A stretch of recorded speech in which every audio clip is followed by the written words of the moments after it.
अरू त अरू अहिले त नवश्रीले कसरी खाएको खाँदैन फुपूले खाएको मात्रै खान्छ होइन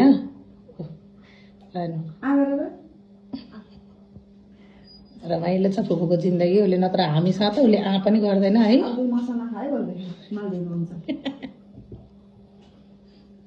नत्र उसले केही गर्दैन त्यो दाल चाहिँ एकदम नुन नभएको त्यो त पिरो छ है फेरि फुपूले बहिनीलाई पाइदेला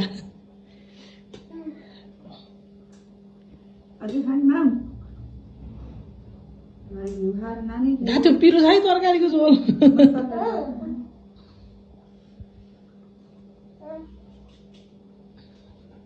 के लीला होला है अरूसँग नखाने अरूसँग घरमा आनै नगर्ने फुपूले खायो भने एक दुई हाँस खाने नत्र